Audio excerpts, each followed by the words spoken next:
they had been raising rates to fight inflation, their central bank, and then they seemed to get a call from above saying we have to, our pension system's on the verge of eviscerating. I wonder if the money that I'm constantly putting toward pension is actually going to come back.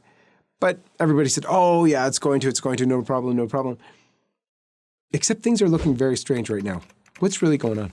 What happened was last week, the U.S. government announced that they were investing this $36 billion because the head of pensions in the Senate said it was necessary, quote, to avert a financial apocalypse.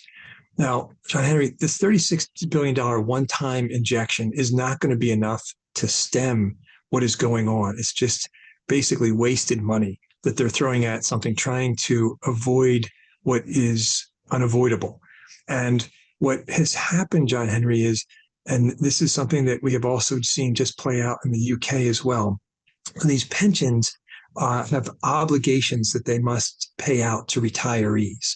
And historically, pensions have had a heavy allocation to fixed income because of the yield they could count on the income each year to meet these obligations.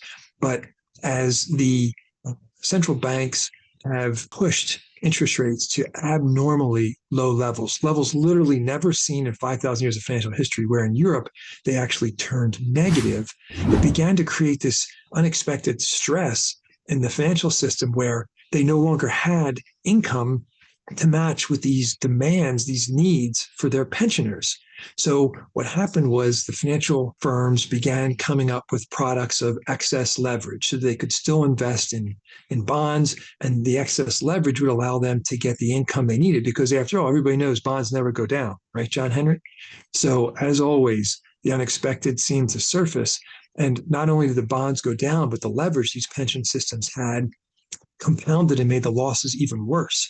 So we first saw Great Britain doing an about face recently when they had been raising rates to fight inflation, their central bank, and then they seemed to get a call from above saying we have to, our pension system's on the verge of eviscerating, and they did an about face. Come across the pond here, and last week we saw something similar in the U.S. with this $36 billion injection into the Teamsters. And what I would really just want to leave with viewers is the urgency of what is going on. When you see public institutions being forced to put up capital to preserve the wealth of these plans, you don't want to have all of your assets aligned with what is obviously a very stressed market, or they wouldn't need to come in and invest this money in the first place. Hi, everyone. This is John-Henry Westen. We hope you enjoyed this program. To see more like it, be sure to hit the subscribe button below to get all the latest content from LifeSite News. Check the links in the description to read more and connect with us on social media so that you can stay up to date with all the latest life, family, faith, and freedom news. Thanks for watching, and may God bless you.